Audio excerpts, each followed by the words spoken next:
Johnny B. Welcome back to McKinney ISD Sports Talk. We're heading down the home stretch of this 2014 football season. Taking a look at the North Bulldogs. Happy to be joined by Coach Mike Fecci. Mike, Halloween in Sherman, it's just a mystical time. You're playing at Bearcat Stadium, right, one of the older stadiums.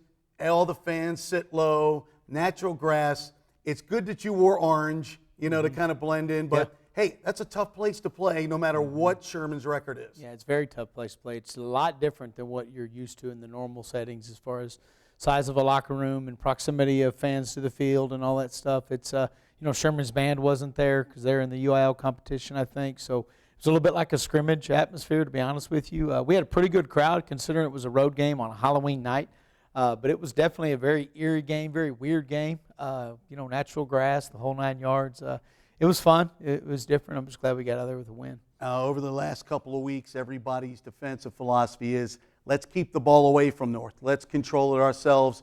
You guys have kind of gotten used to that. It's another kind of mindset where, hey, we're not going to put up 50 points. Let's just score and let's make plays when we need to. Yeah, I've been real proud of our kids. We kind of got in this groove where it was, all right, we got to outscore everybody, and our games are, early in the year, it's just a score festival going on. And the last 3 weeks, it's been more, I guess if you want to call it, for lack of better terms, normal football, where it's 21-16 or, we're winning by 8 or 10. Our defense is having to make plays, and it's been tough for us. It has. These last 3 games, starting with McKinney High, then Denison, and then Sherman, and the way they played us and did things. And it's a credit to our kids. They just put their head down. They keep fighting. They don't panic. They don't worry. They just go out and play, and we've been lucky enough to win those 3 in tough games. 14-6 at halftime. What did you say to everybody at halftime? Well, it basically said we got to go out and make a stop. We had to go out and make a defensive stop and hold them out of the end zone. We did that. We gave them a field goal, made it 14-9, and then we had to come back and answer. Sherman they've gotten better and better and better each week. I said that last week. I said it to Coach Patterson after the game. If there was an award for most improved team, hands down they win it. Their kids play extremely hard. He's doing a really good job, and they're got some young kids. They're going to be a big-time force to reckon with next year for sure. I had a friend at the game text me when he said, never seen Ronald Jones before. 30 carries, 233 yards. All he said was, wow. Yeah, he had a good night. When he got in space, he did well.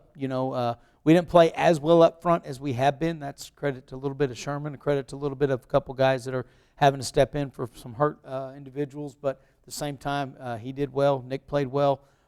We didn't play clean. We didn't play as good as we've been playing, but we played good enough to win.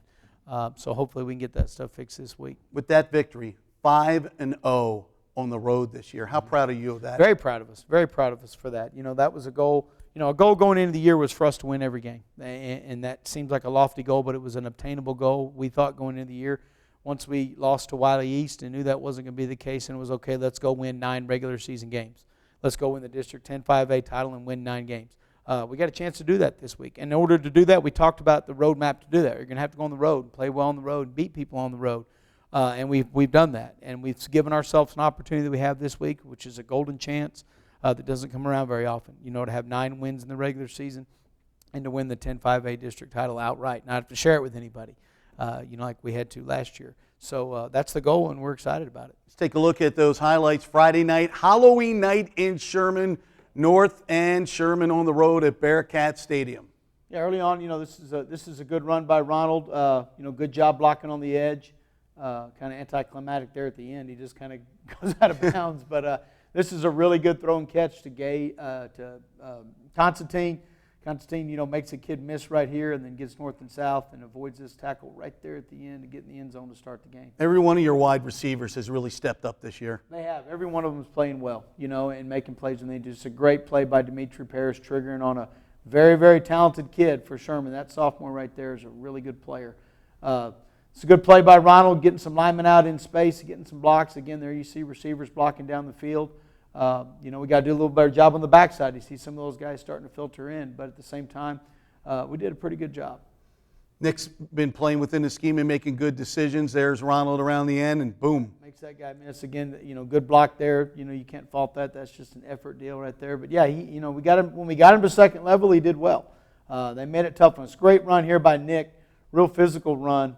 Gets down and just keeps fighting and keeps fighting and keeps fighting and eventually finally goes. You've said down. It before. He runs angry. He does run angry. He runs like everybody out there stole something from him and you like that, but it also makes you a little nervous. Good play here by Anthony Grogan, breaking up a fade route they were trying to get right there. This is a muff punt they get. Matabuke gets back there and gave him a hard time because he couldn't tackle that kicker. But then the troops rally and Matabuke gets him again at the end. It was a huge turning point because that's a turnover right there for us inside the red zone. And then we're able to come back right here, and Ronald's able to put this one in. Nice block, and look at that seam he's got to run. You give him you don't need to give him a lot of space for him to make something happen. No, and he kind of runs that guy over there at the end. He's kind of getting back into that physical style of running that he'll get into every now and then that we enjoy. There's a penalty on them. I guess we figured that was a highlight. I don't know. I have to ask Coach about that one. Good play here by Porch. They try to cut block him. He gets his hands on that guy and then knocks down a big third down. Forced them to kick a field goal right there. Right, red zone defense, very important. Very important. This is a good job of, again, plugging up the middle. They were doing some perimeter read stuff, and good job in the middle there by Titus Bailey and Matabuke. On defense, again, good rush. Yeah, big sack by Matabuke. He played him and Matabuke and DeMarcus Porch played really, really well for us in the second half, especially. Big pick by Khalil Lewis, big interception right there. On that kid because they were looking for that kid, and Khalil knew it and dropped right in the zone and got a big interception. I think this is a big sack by Porch. Again, there's Garza, Division I signee, trying to cut him, and he defeats that and makes the play. Causes a fumble, which was huge. Porch played really, really well for us against a guy that's one of the better offensive linemen in this district. Mike, like you said, coming up this Friday at Ron Poe, so much to play for. Like you said, it's senior night, first of all. Great night to send the seniors out. You have a chance to be the outright 10-5A district champion, as you said, and give the school one of its best records. Yeah, that's, this team that as we came in the year, we set goals. We set goals and wanted to do things that nobody else had done, So we sat down and we said, okay, what are things nobody's done here? Well, we've never played in the third round of the playoffs here. We've never won an outright district championship here. We've never won 9 games in a season here. So we kind of set those goals in that order. Let's go win. Obviously, the goal was 10, but when the Wylie East game came, anytime you can't obtain a goal, you always reset. We said, okay, let's go get 9. And if we can go get 9, that'll give us an outright district title. So we're taking that first step, and we can achieve 2 of those this week. We can go get our 9th win of the year, and we can win the outright district title. And then after that, we'll reset our goals again and go from there. It would be great to get that at home on senior night. It would be too. Great. It would be great for our seniors. Last home regular season game at Ron Poe. I don't want to say last game ever because we obviously could end up with the playoff game there. But, it's the last regular season game. Senior night's always a special night. It's always a reflective night for me, because I get to remember back to when those kids walked in the door 4 years ago when they were, skinny little nerdy freshmen that didn't know one way from the other, and to watch them grow into the men they've grown into and the things that they've done, and to see them get to share that moment with their mom and dad is a special night for us. It always is, and it's going to be fun. Special night. Good luck. Thanks, Johnny. Appreciate it. Coach Mike Fecci and the McKinney North Bulldogs. When McKinney Sports Talk continues, we will talk to Don Drake and the McKinney Boyd Broncos.